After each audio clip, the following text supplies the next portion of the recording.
You have her letter? Mayor, members of the council, yes, she did have a letter, and with council's permission, the mayor asked me to read this. If Yep, go ahead. council did, okay. To the Victoria City Council, I am writing this letter to express my concerns around last week's city council meeting, July 27, 2020, and Mayor Funk's statement and subsequent behavior of fellow council members, specifically Councilmember Black, calling her silly and telling her she can leave when she questioned him reading his statement. Mayor Funk's behavior is beyond troubling, and the fact that he was allowed to continue, despite 2 council members walking out, is concerning as to where are the checks and balances to keep this kind of thing from happening. His lack of respect for his fellow council members is appalling, and his Senate campaign continues to ramp up. I am concerned about his ability to keep focus on his current role as mayor in a nonpartisan way. The city of Victoria deserves better, and its residents deserve better. I take extreme offense to him grouping anyone who questions what he does or writes letters of concern to the council members by calling them communists. I am one of those residents who wrote letters to each of the city council members with concerns around the city's lack of support for District 112, specifically Victoria Elementary. So what does that make me? I think that makes me a concerned citizen.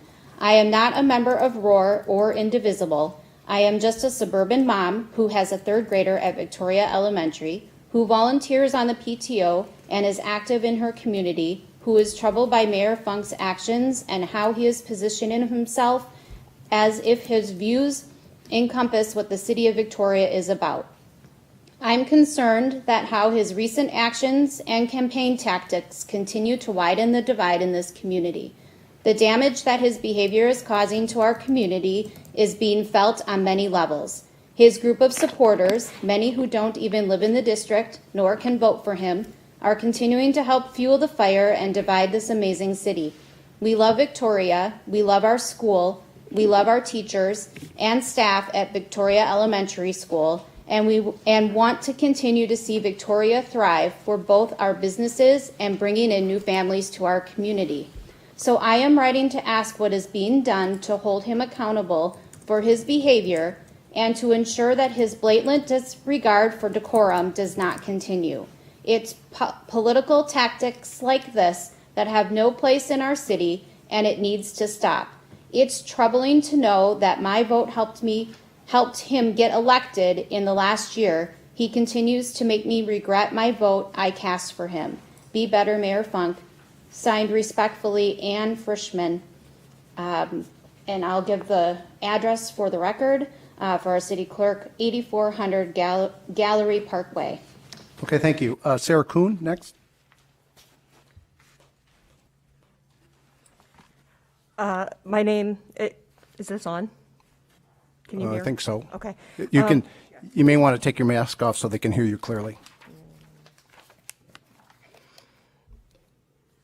My name, for the record, is Sarah Kuhn. I live at 820 Interlochen in Victoria, and I've spoken here before, and this is something I've spoken on in the past, and it has to do with transparency.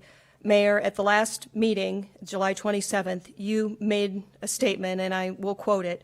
One of the things I promised the city of Victoria when I ran for mayor was transparency. I've always tried to deliver on that promise.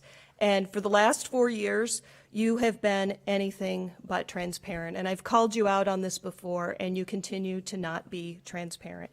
And for those who haven't been in the city for 4 years, or those who haven't always seen what I've stated in the past, I will reiterate it here. The mayor has had a group of private advisors that he has used time and time again without giving recognition to who those advisors are, without naming them. They're just his secret allies that he uses to drive his agenda without recognition to who they are within the city. And I, for one, find that offensive when you say that you're running on transparency.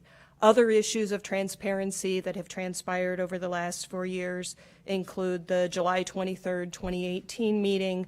I refer to it as the Candace Hansen fiasco, where the mayor was secretly conspiring, again, with his unnamed advisors to replace the city manager without notice, without recognition from the other council members. It was a fiasco. If you're interested in seeing it, the meeting is out there on the Facebook webpage, or not Facebook, but rather on the city's website, again, July 23rd. The mayor was transpiring. He was not transparent. Additional issues of lack of transparency occurred November 2018. He showed his colors again. He had a Facebook page that he always called his own. It was his opportunity to allow people to speak freely, people who didn't feel that they were being listened to. It was his Victoria residents' first Facebook page. He described it, and again, I will quote, "This is for the Victoria citizens to follow the activities related to City Hall and the Council. I stand for transparency, public input, and fiscal responsibility." Yet on that Facebook page, he had blocked 3 Victoria citizens. Those citizens, their comments were blocked, and they were no longer allowed to make additional posts on the page. Not exactly transparency, and not exactly public input. When people disagree with him, he refuses to listen, he refuses to acknowledge it, and uses bully tactics to quiet those people. When those people were blocked, I reached out and asked for a data request to get those people unblocked, at which point the mayor reached out to legal counsel and found out that, yes, he probably shouldn't have blocked those people. It could potentially have been illegal, and there could have been a lawsuit. So that's when he backtracked and suddenly wanted this to be city data and fought for that.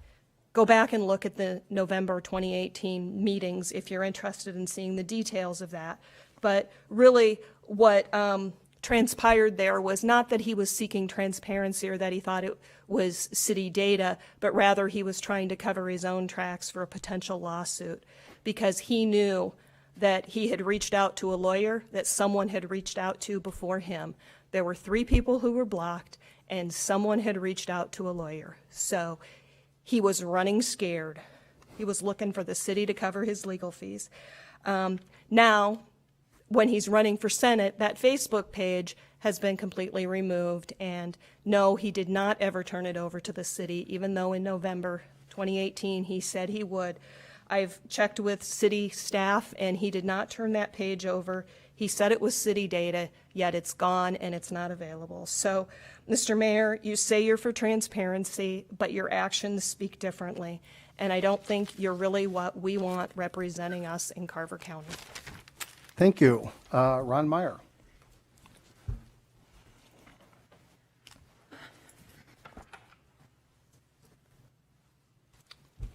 Good evening, Mayor Funk and members of the council and city staff. I appreciate you giving me a few moments this evening to share some thoughts with you. My name is Ron Meyer, and I am a school board member at Eastern Carver County Schools. I was also a longtime resident of Victoria up until 2 years ago when we moved out into the country in Chaska. All 3 of my children either currently attend or have attended Victoria Elementary, and my wife and I have a deep affection for this town. I am here this evening to personally and publicly invite Mayor Funk or any council member to sit down and have a conversation with myself, other school board members, our new superintendent, Ms. Lisa Sales Adams, or any other district leader that may bring value to the conversation. It is my understanding that this invitation has been previously made to you, Mr. Funk, by other school board members and district leaders, but I wanted to take another opportunity to let you know that we are interested to hear each and all of your perspectives, concerns, and creative solutions to address the challenges that our public schools face in our community. I believe that the very best decisions and solutions come from as many diverse perspectives as possible, coming together and collaborating. I know that our school board is stronger because we have 7 individuals with different backgrounds, life experiences, and perspectives that come together to make the best decisions based on available information on how to create the best possible learning environment for all of our approximately 10,000 students in our school district, to prepare and to inspire them to achieve their personal best. I trust that each of you have had a similar experience in serving the residents of Victoria alongside your colleagues that bring their unique perspective, experience, and values to the council table.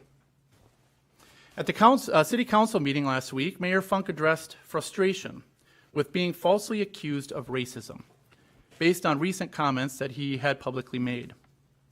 He stressed that those that have made those accusations didn't even know his family or his history when they passed judgment on him. Mr. Funk, I can empathize with those comments. You see, I have not previously formally met you before this moment right now. You don't know my story, my experiences, what I'm passionate about, what my values and beliefs are, or what my political leanings might be. You don't know my kids' names, what grade they're in, what schools they go to, or what their experience has been in our public schools. While we have not been fortunate enough to meet or learn about each other's story, you painted me, along with my fellow school board members and our district administration, with a broad brush and accused each of us of having a progressive, far-left agenda and of using tactics similar to communism to take control of public schools and to indoctrinate the students in our school district. So you see, Mr. Funk, I can empathize with your feeling of being accused of something without the other person knowing anything about you. And yet I am here as a board member and as a fellow human being. I'm not here to create chaos or to divide people, as you indicated in your remarks last week. Instead, I'm here to invite you to engage in collaboration, to find solutions to make our public schools even better than they already are. I am here to ask that you sit down and have a cup of coffee and hear my story. I'm here to say that I believe your viewpoint should be listened to and respected, just like those that differ from you should be listened to and respected as well. I love our community. We are better when we are united, and I hope that you will take me up on my offer to engage in finding solutions to our challenges and to making sure that our schools reflect the values and all of our beautifully diverse community. Thank you. Thanks. Could you give us your address for the record, please? Yep. It's 12040 Creek Ridge Lane in Chaska. Thank you. Next, Lisa Anderson.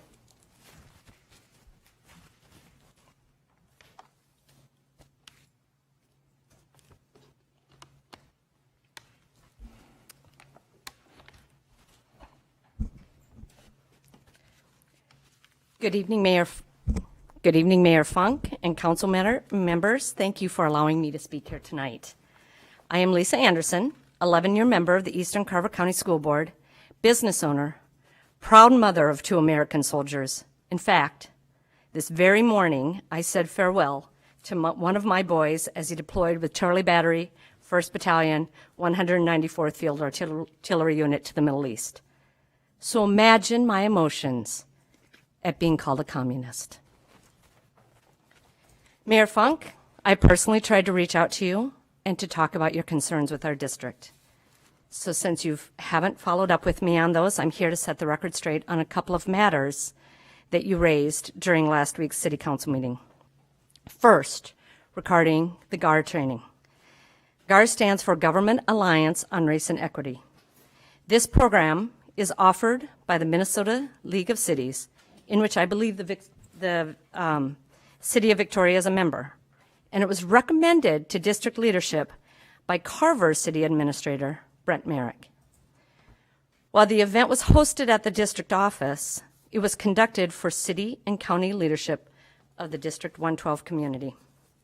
The other mayors of District 112 wanted to do something to raise awareness about racism and the role of government. And it was just that, awareness building for community leaders. It did not influence or change any policies of the district. It was not targeted at District 112 employees. In fact, very few district employees attended. It was myself, the former chair, the superintendent and assistant superintendent who are no longer with the district. While I understand your brief attendance was due to the fact that you were deeply offended with the content, I believe as leaders, we need to constantly challenge ourselves to grow and expand our perspectives. And sometimes that's uncomfortable. The other item I'm compelled to point out as a Blue Star mom is the implication that District 112 does not say the Pledge of Allegiance. This is not true. And just another example of the myths we could dispel if Mayor Funk would meet with us to discuss his concerns in a respectful manner.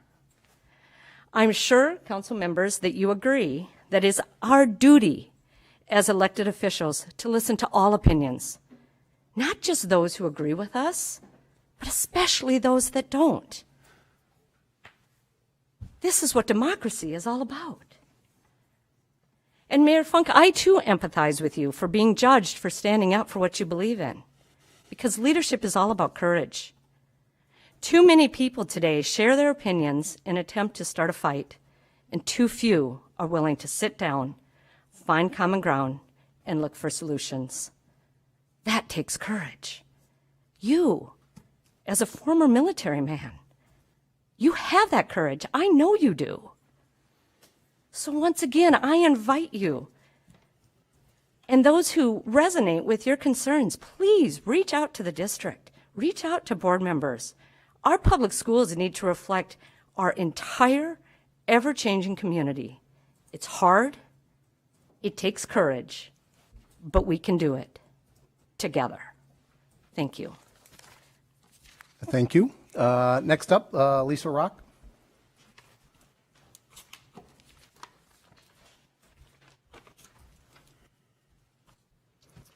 Mayor Funk and council members, my name is Lisa Rock, and which you are probably all aware of. Address, please. Oh, sorry, 5925 Marsh Lake Road. Thank My you. name is Lisa Rock, as you are probably all aware of, due to our whole Marsh Lake Road for the last 4 years. I told myself that once our road was paved, I was never coming back to this room and never speaking to City Council again. However, after watching last week's City Council meeting, I knew I needed to speak out. I am one of the communists who wrote a letter to City Council a few weeks back stating my disappointment in the way Mayor Funk has used his position to divide our community and trash our schools. My reason for writing the letter was to understand the other council members' positions on what he was saying so that I could vote appropriately when they were up for re-election. Mayor Funk is allowed to have his own opinion outside of this room. However, in last week's City Council meeting, he crossed the line when he used his position as mayor to basically read a campaign letter in a city meeting. He made it personal to me when he called the people who disagreed with him communists and radical leftists who hate America. As such, I would like to set the record straight for anyone watching this meeting tonight and tell you a little bit about me and my husband. We are not communists. We love America and have benefited greatly from all that it has to offer. Because of that, we want to see others have the opportunities we have had, and we believe that that starts with education. We are not liberal leftists. Actually, we are registered Republicans.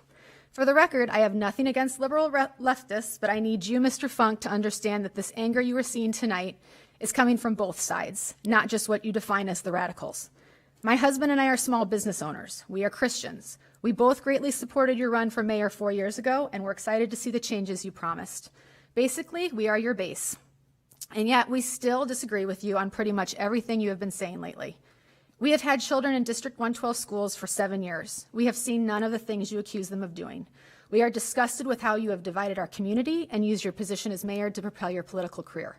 We are irate that you have made some of our friends feel unwelcome in our community and regret moving here. But most of all, we are disappointed in your lack of leadership over the past year. What you are doing with your scary campaign ads and council meeting statements is called fear-mongering, not leadership. Mr. Funk, it is not just the liberal left who disagree with you, and we are not just a small fringe group. We are a large group of people in this community who are tired of listening to you spout off racist propaganda, trash our school district, and make our community look ignorant. You say that you will not be silenced and bullied, and yet last week you silenced 2 of your council members. When you chose to dismiss Councilwoman Judy Black as being silly, you hit a nerve with every woman who has ever been dismissed for sharing her opinion about something that she cares deeply about. And that is why we are here tonight, to show you that we have had enough. Thank you. Kelly Benny? My name is Kelly Brenny, and I live at 3690 Larive Way in Chaska. Thank you. Dear Mr. Funk and council members, I currently teach at Victoria Elementary School and have been a teacher in Eastern Carver County schools for over 20 years. I'm also an adjunct professor at Augsburg College and am a United States veteran. I have 3 children that all attend schools in Eastern Carver County. I'm here tonight so that students and my own children know that it's okay to stand up to a bully. Bullies put down people and try to take their power away by calling them names, such as silly. Bullies are not just instigators, but sometimes bystanders, like Tom Gregory, who cheer on the bully and don't stand up for the victims. To reference Mr. Rogers, when you see scary things, like a mayor abusing his power and hurting people with lies, look for the helpers. Thank you, Judy Black, Tom Vogt, and John Brownlee for standing up to bullies. I'm here tonight so that the community knows that I'm also a helper. If you are feeling scared, discouraged, and unsafe in this community because of the very mayor of Victoria is a xenophobe and incites division, please know that you are not alone. There are many people in the community who welcome diversity and decency. Tom Funk has politicized equity, and Tom Gregory didn't even know how to define it, as evidenced in a letter he wrote to Kate Roberts. Equity is the quality of being fair and impartial. Therefore, do not believe Tom Funk's twisted negation of the word. It just means that all people deserve fair and impartial treatment, period. In closing, I would like to inform the community that both Julia Coleman and Addie Miller have been in conversations this past month with educators from Eastern Carver County. They both seem to value our input and respect our profession. Tom Funk has ignored and dismissed several attempts by teachers in ISD 112 to get together and have an open dialogue. To quote Maya Angelou, "Do the best you can until you know better. Then when you know better, do better." Tom Funk has proven over and over again that he wants to hold tight to his chauvinistic ideals. He rejects opportunities to know better. Thus, he will never do better. This community deserves better than Tom Funk. Thank you. Thank you. Courtney Martinez?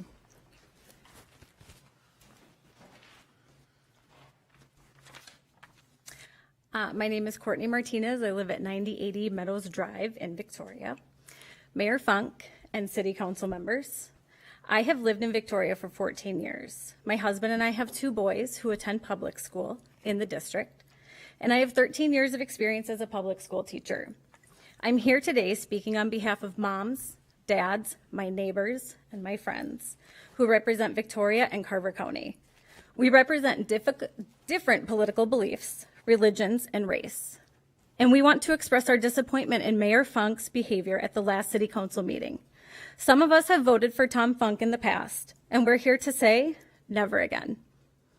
Both the Mayor of Victoria and the City Council members are nonpartisan roles.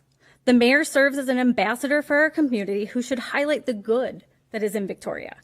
Mayor Funk has instead chosen to push his own extremist views and is therefore misrepresenting them as views of the city. Mayor Funk's speech at the last City Council meeting was incredibly partisan and divisive.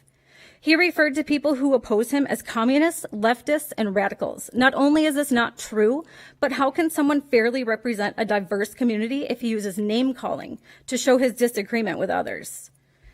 We believe this language amounts to bullying and violates his ethical responsibility under the Victoria City Council guidelines. There is simply no reason this type of language belongs in a City Council meeting. In addition, we would like to express our extreme disappointment in how Mayor Funk treated Councilwoman Black. Mayor Funk was dismissive, rude, and called her silly.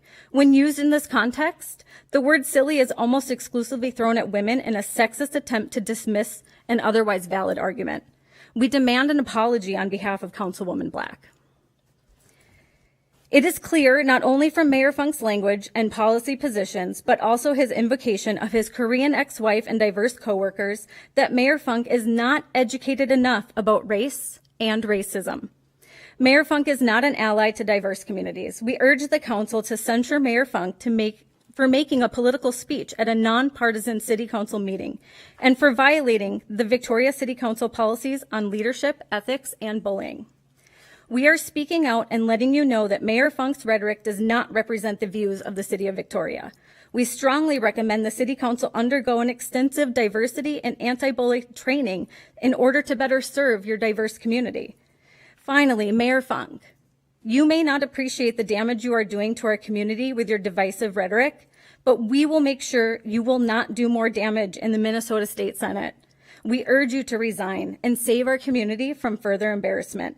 Thank you on behalf of Courtney and Carlos Martinez, Katie and Tommy Kohler, Bren and Matt Toohey, Annie and Charlie Candico, and Chelsea Anderson.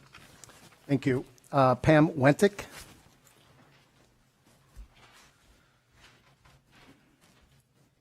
My name is Pam Wentick. I live at 2399 Molnau Court, Chaska, Minnesota.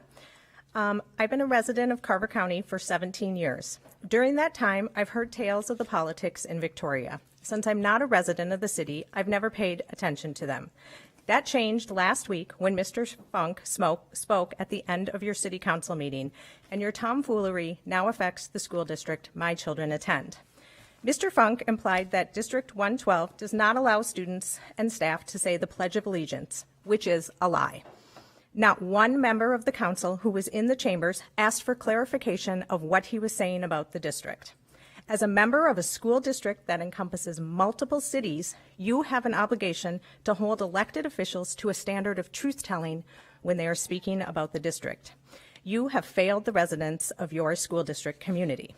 Additionally, Mr. Funk used his time on the public record to belittle a female member of the city council by calling her silly and accusing her of being a pushover. Again, not one member of the council called him out on this misogynistic behavior. Girls and women in our community deserve to be heard when we're speaking in public and not called names. If you want the community to view your council as legitimate and upstanding, you have an obligation to hold each other to a standard of truth-telling and basic decency. Thank you. Ashley Erickson.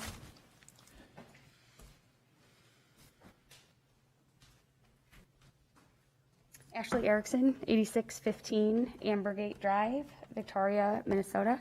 I actually was not going to stand up and talk today, but I think it's really important, and I mimic all of the letters that you've heard tonight. And the only thing I would say is, Mr. Funk, I know that you and I have had a conversation at another school event where I urged you to be a leader, to stand up, to use your position to the benefit of this community.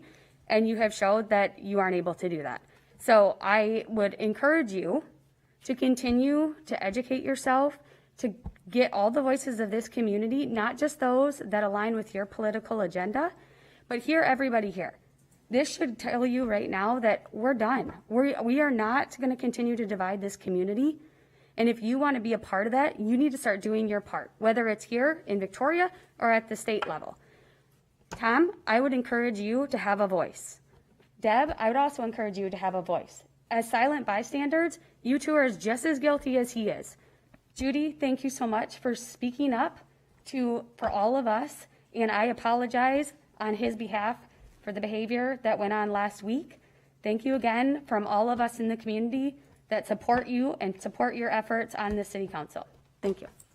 Thank you. Thank you. Danta Hughes.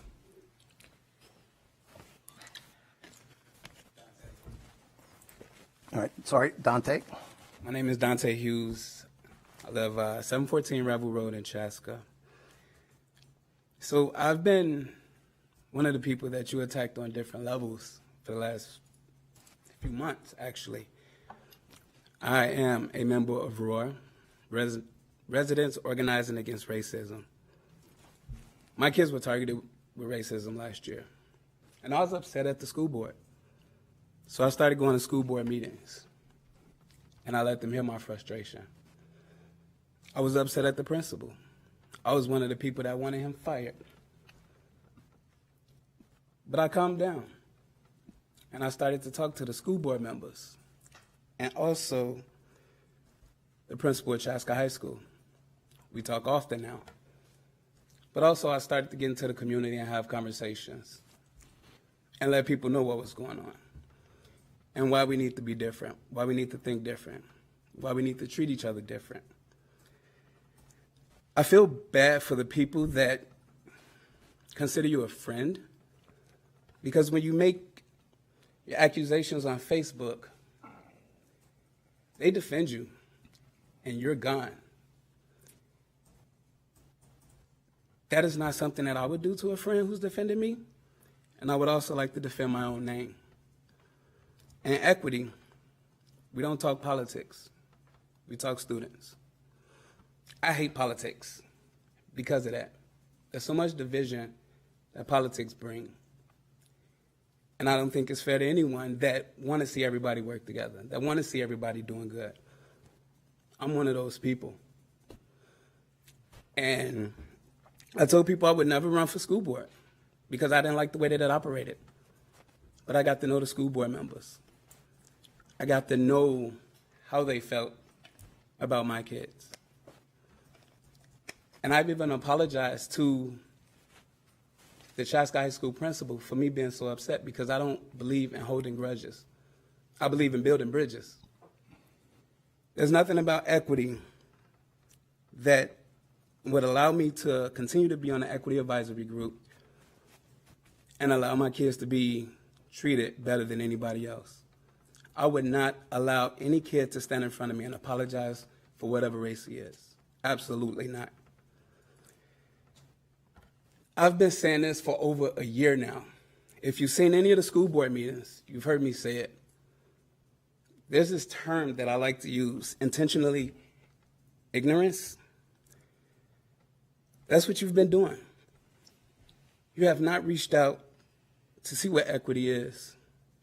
You have not reached out to see who Roar is, what they've been through, what their kids have been through, the abuse, the racism.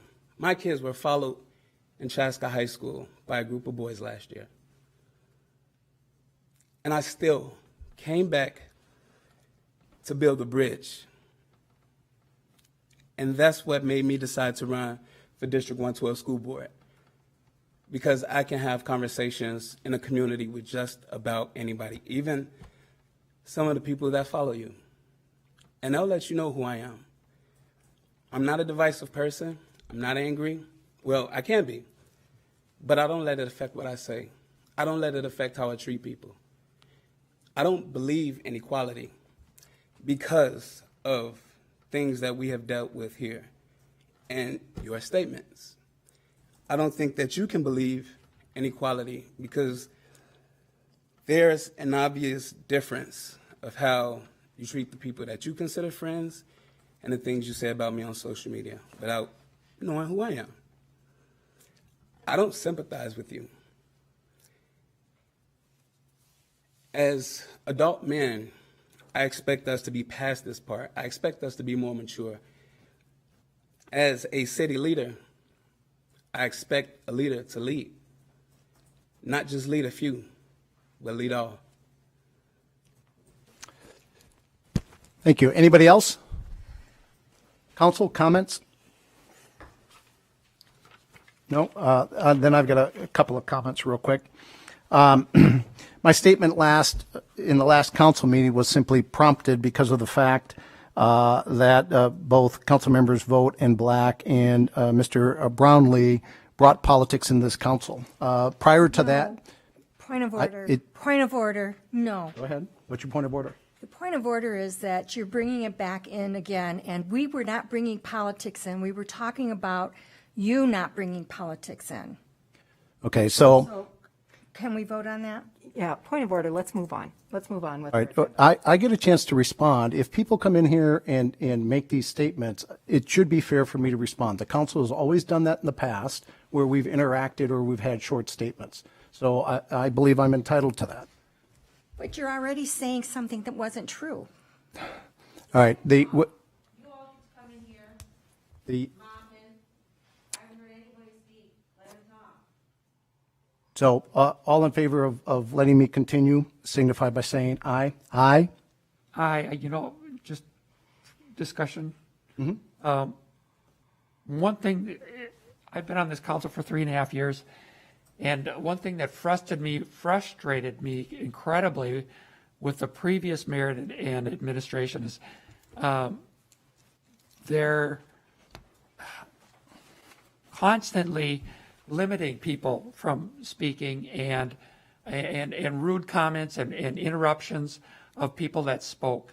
And one thing that I've been proud of as a member of this council is we've always allowed people to speak their minds. We've never tried to limit discussions. And with that in mind, I think it's fair that we gave folks, several minutes to speak their mind, and that's a good thing.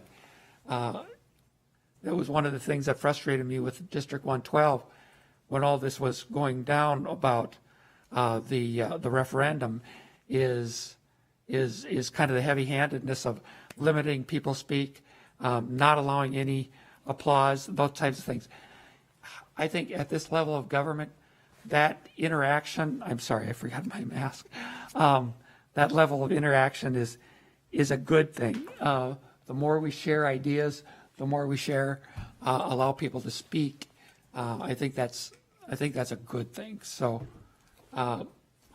you may agree or disagree with people's thoughts, and that's what this is all about. So with that, I would like to hear what the mayor has to say. And Judy, we let them speak. I didn't interrupt them. I should be able to respond. That's what the council has done for the last 4 years. So And, any final comments before I continue? well, you started out by saying that, because of what we said, you had to respond the way you did. And none of us said that, called you a racist, and that's what you started with. All I was ever asking was for you to consider when you campaign to not use your mayor status. That was all I was asking. Which was bringing the campaign into the council, and that's what I was referring to when I said that's silly. How is that bringing the So- campaign into the council? So I'm not going to debate it with you. The simple fact Go is, ahead. I mean, you're going to want to do it anyway. Let's get back to the business of the council. right, Finish I'm only going to take a few minutes now that distraction is done. When council members vote, Yep, I'm a distraction. all right, everybody, all right, folks, all right, enough, folks. I'm going to make a couple of points, and then we're going to move back to the council's business. So when Councilmember Vogt and Councilmember Black questioned me using mayor, I think people need to understand that as mayor, I was invited to attend the GARE training. I went there as the GARE training, so I spoke as the mayor. I've never said that I speak for the entire council. I said I speak for myself as mayor. Moving on, I have, as far as the invitations to meet, I have already told the chair of the school board and the new superintendent I will meet with them. And in fact, Dana, I think we're scheduled already for the new superintendent. And I believe what I told the chair is because of my schedule, I was trying to find time after next week because I was just too busy. So I am in the process of meeting. In addition, Lisa, when you asked to meet with me, I told you repeatedly, you kept wanting to meet with the leaders of the Vote No group. That's not me. That's an entirely different group. I'm not part of that group. I do not lead that group. And I said to you multiple times, I'll give them the message. It's up to them to meet with you because you wanted to meet with a group of the Vote No group. Whether they contacted you or not, I have no control over that. I will meet with the school board and I will meet with the superintendent. And I did talk to Clint before when he was still here, and he and I did have conversations about this. So it's not that I'm ignoring them. And I think, I'm sorry, was it Ashley? I did attend the one event out at the rec center. I don't know if it's Ashley Erickson that mentioned it. Okay. I was out there to listen and hear other perspectives. I want to clarify two other final points, and then we'll move on. One, the Pledge of Allegiance. I don't believe I ever said the Pledge of Allegiance isn't said in Eastern Carver County Schools.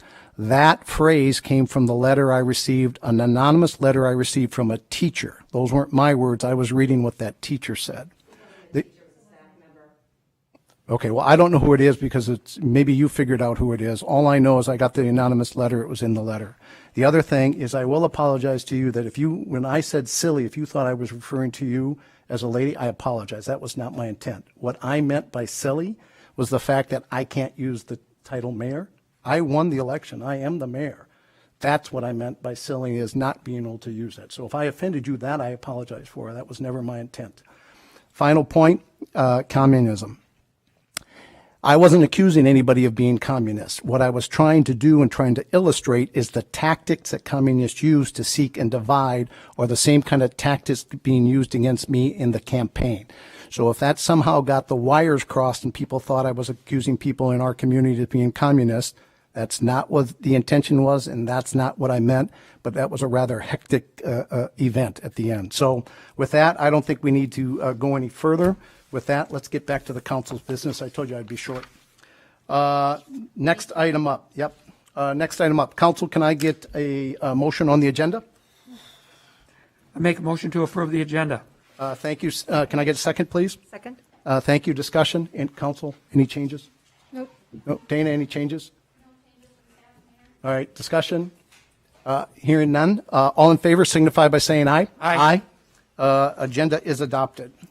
Next, consent agenda. Can I get a motion, please, council? Motion to approve the consent agenda? Thank you. Second, please. Second.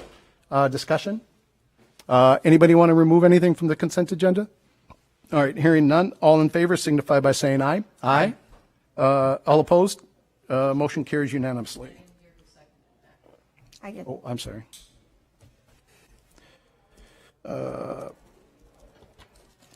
Okay, next item up. Oh, wait a second. Did we forget something? No, we've got, Dana, what, we have a regular agenda and adopt final agenda. What, Final agenda, I thought I heard. Yeah, there's And no- so you, in the consent, so we would be in the regular agenda item. oh, yep, got it. It just looked odd because there was nothing there. Do we have nothing? Presenters, because we are at Okay. capacity, Mayor, they're rotating in. So I can Got give a it. brief introduction while they are on their way. I can see them in the hallway. Yeah, if you want to get them, there's nothing on the Right, it's agenda. under reports. Under reports. Got it, okay. I'm so confused. Space needs. Yeah, it was put in the wrong spot. Yep. All right. So that should be 6.1? 1, Mayor. Got it. Oh, you want to go? That's what was, why I was confused. All right. No, thanks. So let's, Mayor, members of the council, our presenters are here, and if you're ready for them. just for the public, this is it's on the agenda as 8.1. That's just a typo. It should be 6.1, Space Needs Assessment Staff Report. With that, who? I'll introduce. Perfect. All yours. Take her away. Good evening, Mayor and Council. I'm Dave Shoger, the Public Works Director, and I'm just here to introduce our presenters this evening. It's the architecture firm of Wold Architects are here to present their findings with the space needs study that they've been working on. So with that, John McNamara and Melissa Stein. Thank you. Hi. Name and position for the record, please. Mayor and Council, I'm John McNamara with Wold Architects and Engineers. I will be doing most of the presentation tonight. My colleague Melissa Stein will also be presenting as well. Thank you for having us tonight. We're here to give the council an update on where we're at with our space needs assessment. I can get it is on.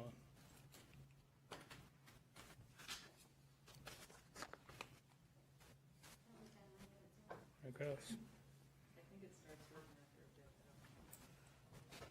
Can I help?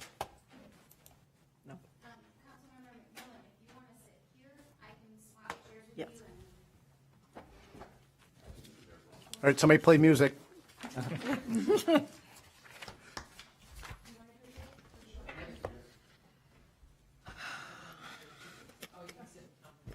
Is it hot?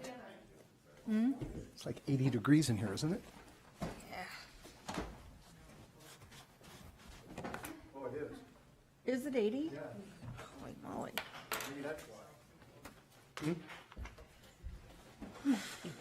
Advance to the next one. So really tonight, we're here to give you an update on where we're at with the overall planning. We're getting into the kind of the recommendations phase. We're going to get to start looking at some options and some ideas for council to consider as we work towards finishing up the study phase of it. We do want to spend a little bit of time tonight talking about some potential initial recommendations that we might be able to capture some reimbursement with some of the CARES Act funding, and then talk a little bit about next steps. And so we had talked with council at our kind of introductory meeting on some of the guiding principles that we'd been working with the core planning group on. And I won't go through them all tonight, but really it's a focus on function and operations, looking at any sort of sustainability features that we can look at, mostly related to kind of long-term investment in facilities. Community pride, making sure that we're really looking at facilities in a way that really enhance the community. And financial resilience, making sure that the solutions that we look at fit within the financial decisions that the city is going to be making long term, and that those solutions really reflect the values of the community. So some of our assumptions, we really started to get into some of the data as we've been working on the study. And so one of the things that we looked at was population projections, kind of looking at where the city is going to be long term. It's a really one of the drivers as you start to look at change, because that obviously is city services and staffing are all driven by that. Looking at the information from our department heads as we look at that population data really kind of drove some of the recommendations on staffing, and then obviously on some of the space that we'll be looking at as we move forward.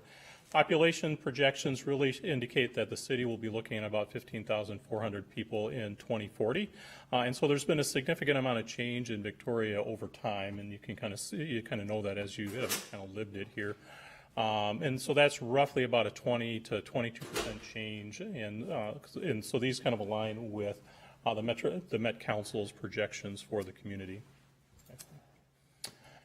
One of the things that we needed to spend some time on was what we are calling our space standards. And so not to kind of get into the weeds a little bit, but any time that we're looking at space, we need to understand what that space is from a square footage side of things. And so we spent quite a bit of time with the core planning group talking about what size offices should be, what size workstations should be, what are the impacts of the pandemic on office spaces, and should we be looking at changes in square footage related to that, making sure that we're looking at workstations that are adjustable in a way that allow for that social distancing that is necessary, and how can we set up meeting spaces in a way that are not only flexible but can be used for a variety of different things. And so we spent a lot of time talking about sizes of those spaces, what would be a good standard as we look to the future, and how can we implement those in our planning solutions.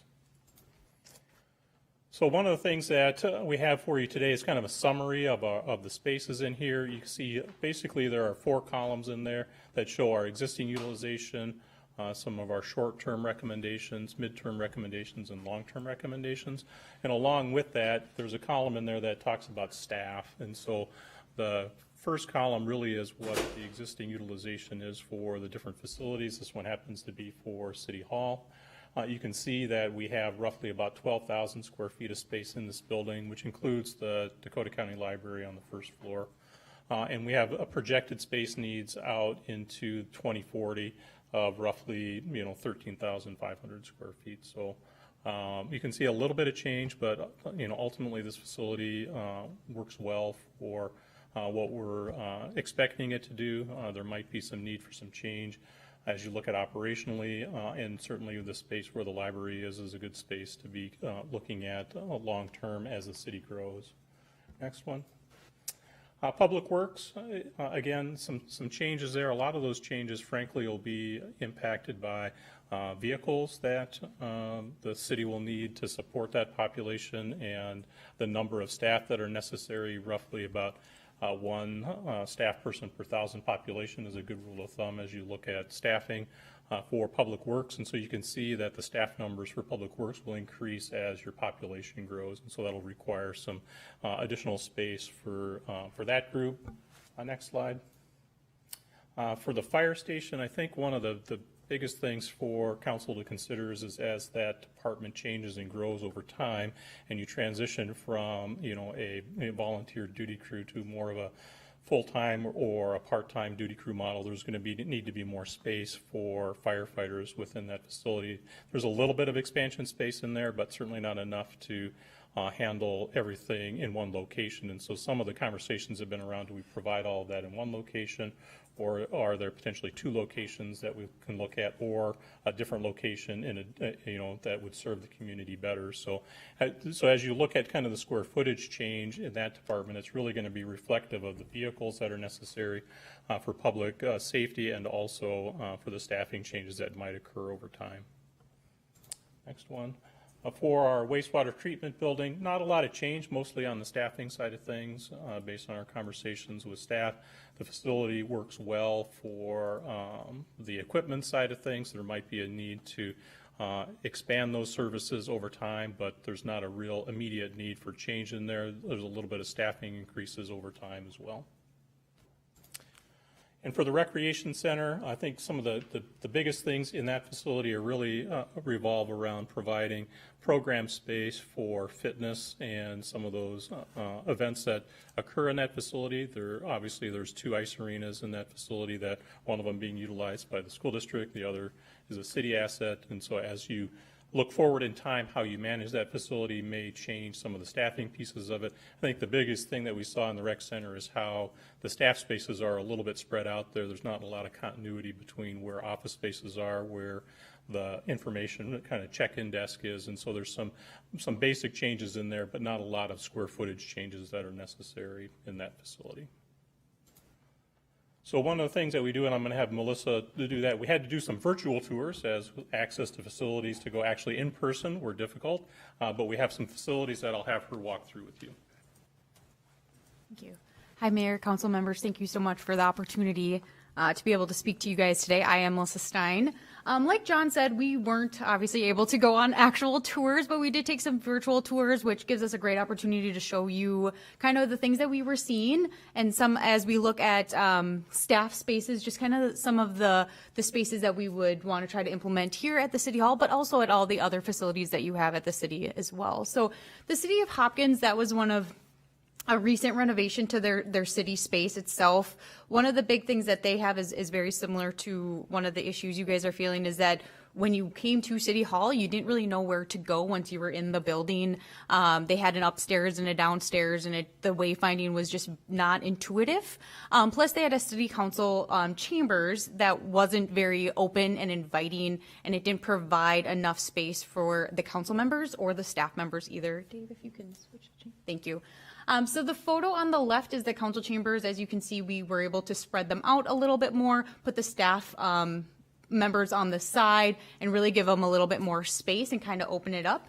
The photo on the right is kind of their new front entry. This is actually visible from the main front stairs as you walk in. So as soon as you come in, you know exactly where you need to go. It's open, it's bright. And then for the council as well, the doors, the lobby space acts as kind of a pre-function or as another space for members of the public. If they're waiting to go in, or if they have families and they still want to be part of the meeting, they can step outside and still be able to feel like they're part of the council meeting. Next photo. Thank you. One of the other things that we ended up doing here is their space wasn't very open. It wasn't very bright. They had the 7-foot high cubicle walls. And so as we thought of opening things up, really getting the staff to be collaborative and interactive with each other, we decided to open up the space. And so these are just a couple photos of kind of what their now new space looks like, some of the collaboration stuff we were able to give to them so that they could work more as a team. Thank you. The next photo building that we kind of toured was Cottage Grove. It is a public safety facility, but the main photos that we're going to look at are the City Hall piece of it. Thank you. We created kind of a central front service counter, and so the photo on the left shows that. It's kind of the one thing as you walk in, it's the first thing that you see. Again, from a wayfinding standpoint, it's very intuitive for the public to come in, and again, it creates that kind of central staff, centralized counter for the public to go to. The photo on the right is just another open office environment, again, creating more of that collaborative space for the city to kind of work together as a team. And then this is their council, city council chambers. They do have a larger council, and so as we looked at how to spread them out, again, they had the tables on the side for the staff, but as you can see, they are able to accommodate some larger council meetings or council members at the dais and still provide some separation for each other. The last photo that we are going to, or building that we're going to take a look at here from a City Hall standpoint would be New Hope. So this is a new police and City Hall facility. One of the big things here was really security and safety for their staff. They had some events that really caused them to be ultra conservative when it came to safety space. And so as we go to the next pages, Dave, thank you. The picture on the right is kind of a main counter. They do have multiple counters, but as you can see, it's kind of very open. It is intuitive to where you need to go and just very welcoming of a space. The photo on the left is kind of an open office space here. And so again, as we look at collaborative spaces, getting daylighting in, these are just two other options. And then from a council standpoint, this is kind of a community room that is right off of that main counter. It also acts as kind of that pre-function space or another family space for council meetings. The windows right across, or you can see right into the council meeting, council chambers. So as people are waiting for meetings, they can go in there, or if they have families, they can still feel like they're part of the meeting. And then we also took a look at a fire station, knowing that kind of some of the needs for the city will be some changes in your fire station and the way you guys function right now. We wanted to take a look at that as well. This first photo is kind of the front entry as we look at community pride and really making sure that we're showing pride in the facilities we have. These are just two great photos of Cottage Grove Fire, of how they were able to display some of that pride that the fire has. Again, as we look at the fire stations itself, really taking a look at health and wellness, and so creating those decontamination areas, creating the proper storage for their equipment and their vehicles. As your city grows and as your fire department grows, these are definitely things that we'll want to take a look at and be considerate of as we're developing a facility that's really benefiting the people working in there from a health and wellness standpoint.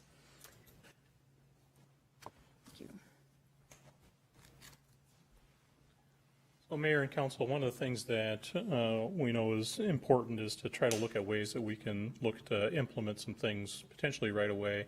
Obviously, there's some limitations on expenditures related to some of the CARES funds and stuff like that, but I think there are some simple things that we could start to look at that you could build upon over time. Some of these will be challenging to get accomplished during the time frame that we have to get them done, but we are going to be embarking on some of the low-hanging fruit, if you will, related to some of the things that we can change, potentially even here at City Hall and some of the other buildings.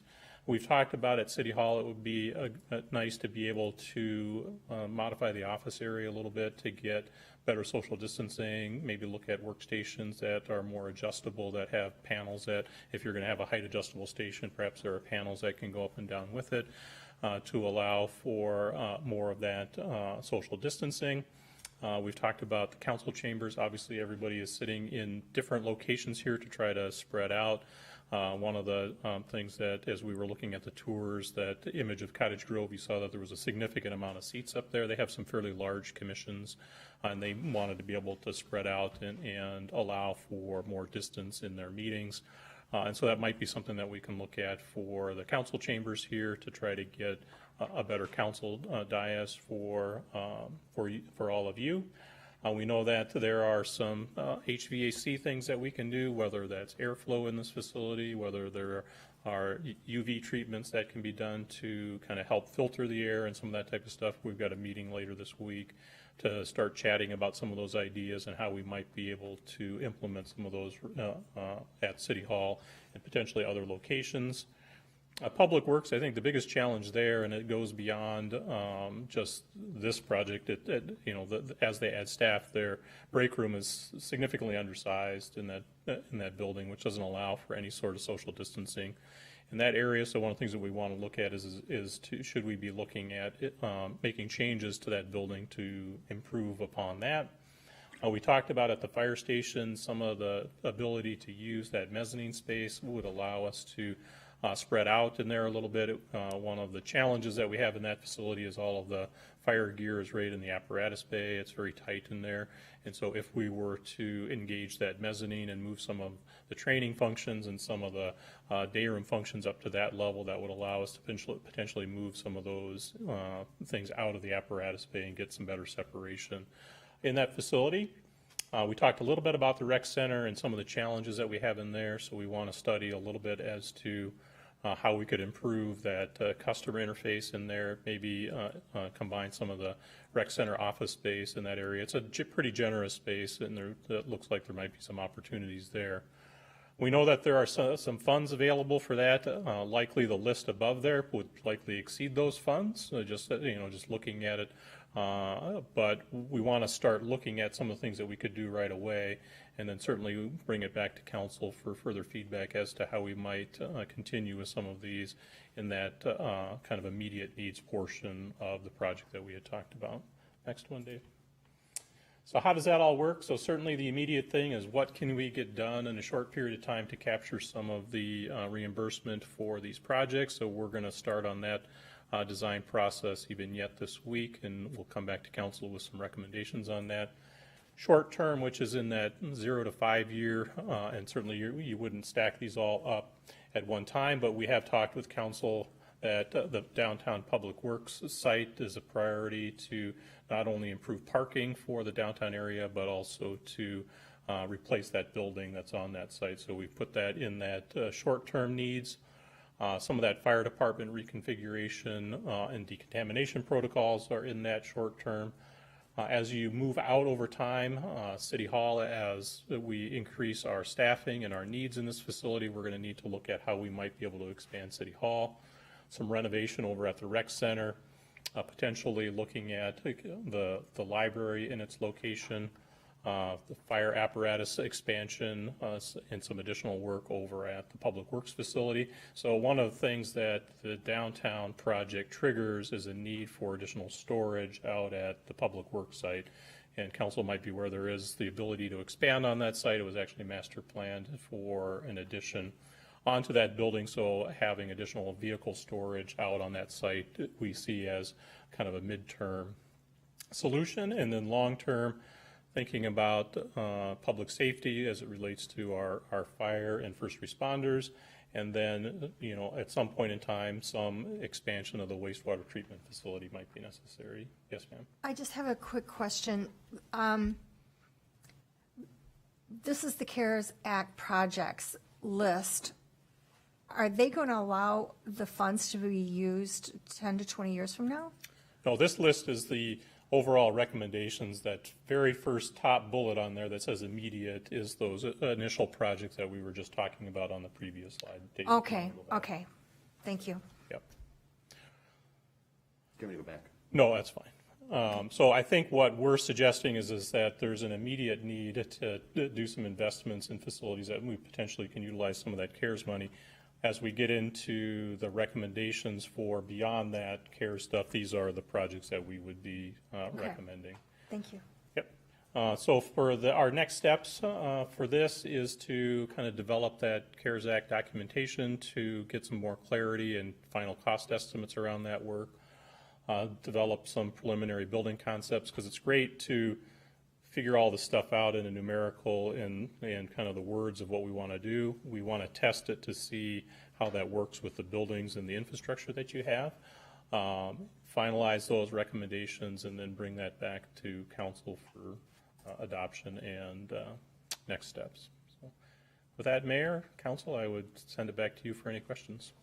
No, thank you. Council, questions, comments? Oh, Deb, you look different. It's way over there. Questions? Go ahead and start on that. Well, Doug, do you have any questions? That's a great idea. Did you say Dave is over there? Yeah, it's all good. Yeah. Judy? No, I think it's great too. I just want to see some drawings of what we're going to do. Yep. Next step, sure. Yeah. Tom? Yeah, with that in mind, how quickly can we get there? What kind of time frame?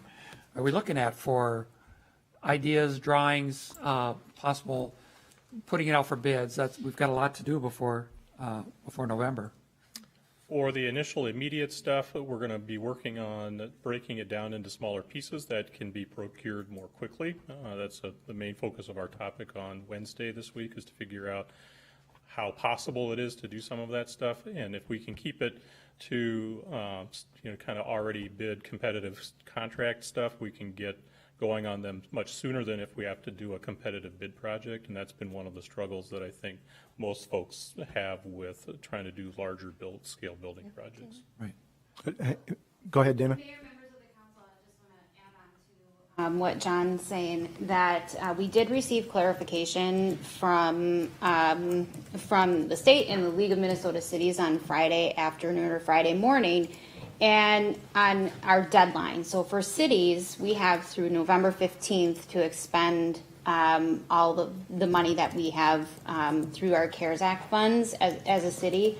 And that doesn't mean just encumber the funds. So we actually have to have checks out the door. So when we're talking about construction projects where you still have to abide by all the different statutes that are in play, the competitive solicitation, the competitive bidding pieces, when they hit certain thresholds, I think it's greater than 174,000 now, that has to go out to for bid. We still have to follow all those rules. So we're trying to back into what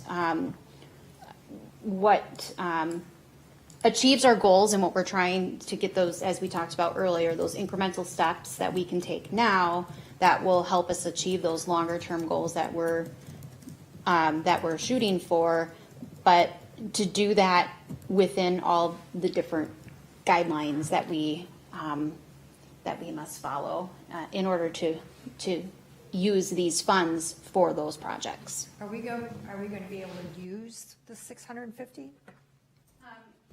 Mayor, Councilmember Black, members of the council, yes, we do believe as we go through and look at the different projects that we have and the different things that are eligible, what we believe be eligible expenses, that we will be able to expend all of those funds. And it was, for the public's edification this evening, for anyone watching us at home, it was just over $747,000 that the city of Victoria received.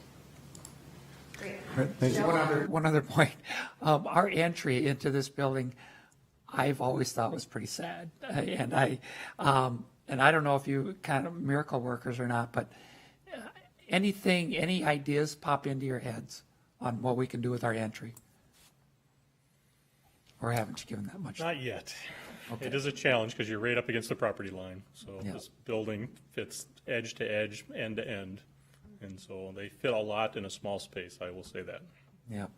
So we will work to be creative. All right, well, thank you on that. Deb, anything? Just a couple of questions for you. As you look around, I mean, we have, and I'm sure every city is like this, you have a fire station, you have a public works, and we have is it common for the staff to all be separated into those different buildings? Or should we be making room for Dave here at City Hall and maybe the Park and Rec Director here at City Hall? It varies between each, municipality, depending upon how they were organized structurally before growth occurred. Some groups, based on their culture, struggle with having separation between groups and departments and stuff like that. Others are very compartmentalized and are more spread out. Unless we're going to commit to changing the geometry of this location here, this site will struggle with adding more to it.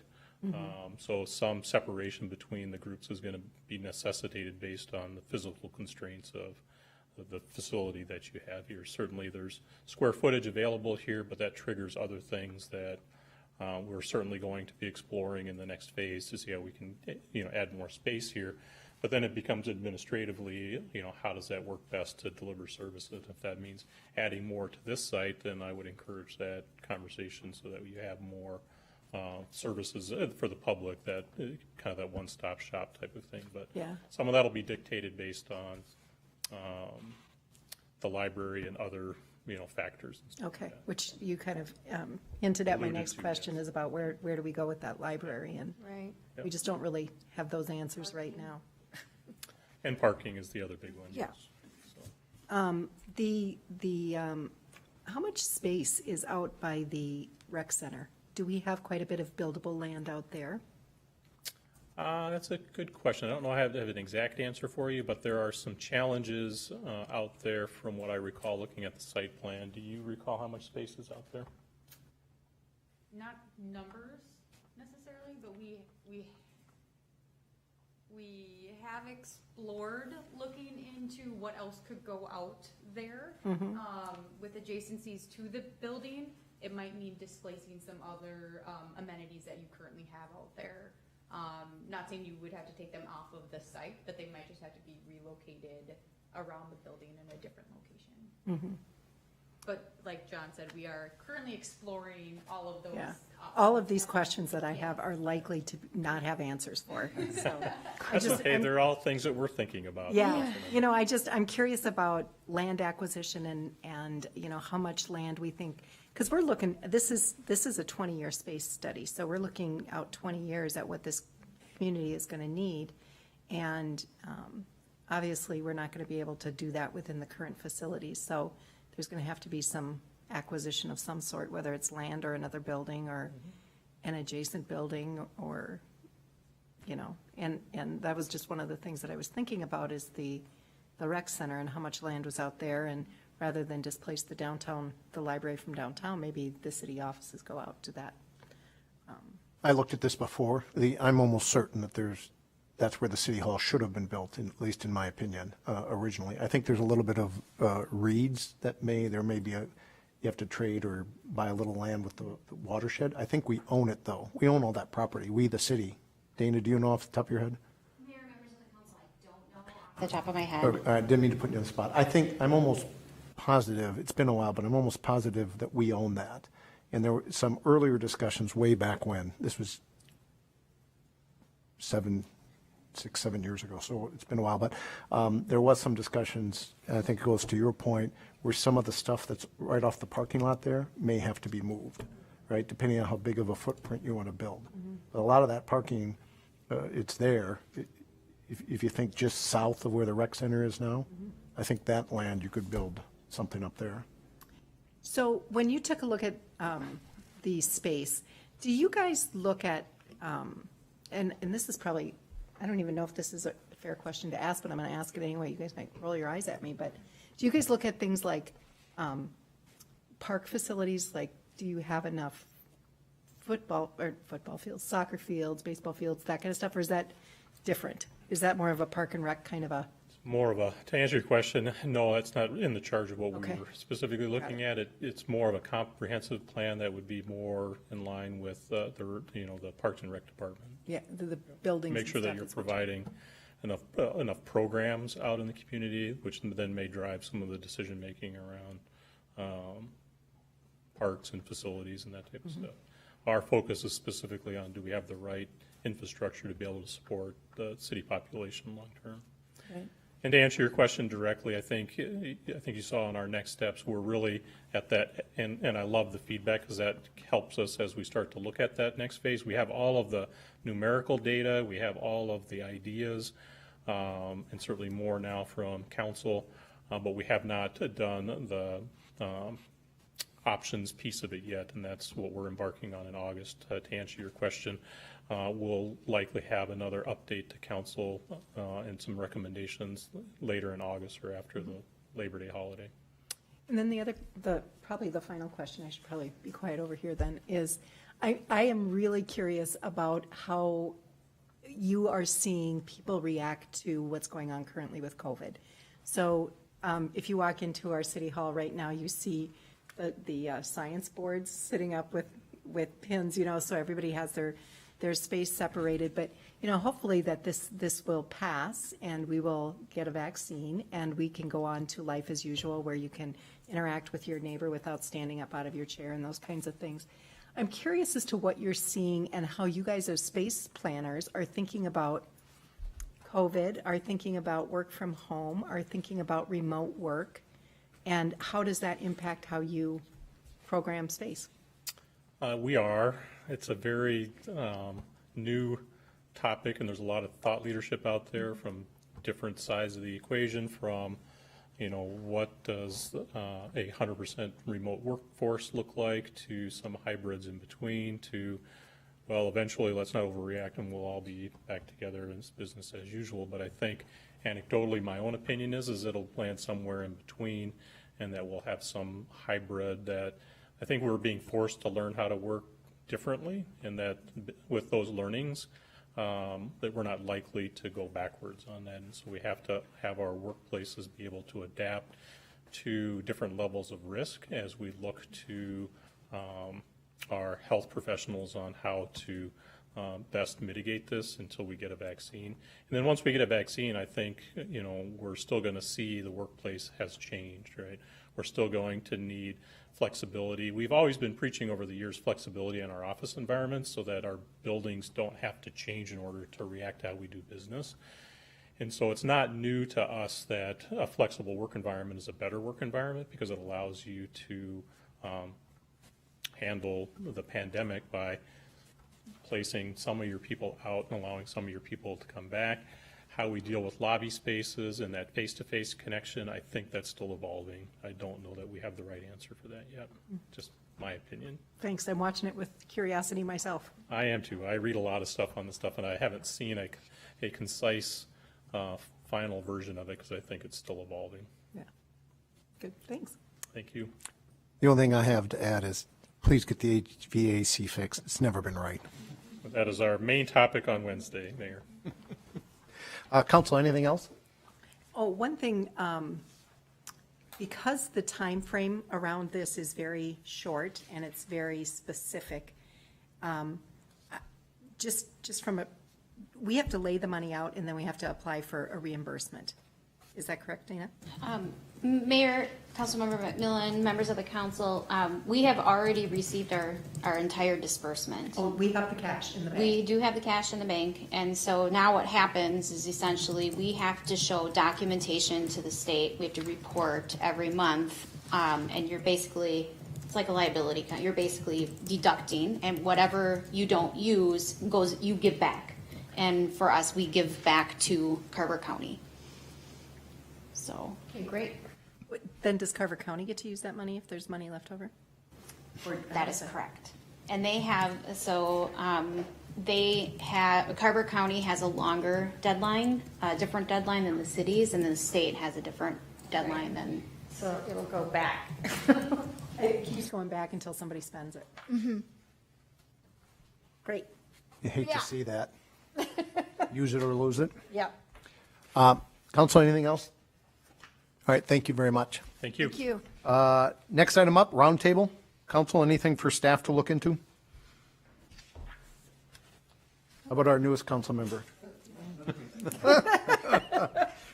Reports, Dana? I just have a brief report on the farmers market. So, of course, we've been talking about our brand new farmers market the last few weeks, but I want to put a plug in for Farmers Market Week, which is actually this week, August 2nd through the 8th. So we invite everyone to join us at our farmers market just down the street on Steiger Lake Lane at the Enke Brewery parking lot. So every Thursday our market runs from 3 to 7 p.m. And we hope to see everyone there. Perfect, thanks, Dana. Council reports? I just wanted to say thank you. I was a little overwhelmed with what happened tonight. I wasn't expecting it. So I wanted to say thank you to everyone that spoke on my behalf. And I also wanted to thank the mayor for your apology. I really appreciate it. Yeah, it was never meant to you. It was the concept of mayor. So no problem, Okay. right? Yeah, we're good. We're good. Yep. Thank you. Tom? No report. Deb? Nothing from me, Mayor. Oh, where did our other council member go? I have no report. You're no longer there. I have no report, so. Motion to adjourn. Thank you. Second, please. Second. Any discussion? Hearing none. All in favor signify by saying aye. Aye. We are adjourned.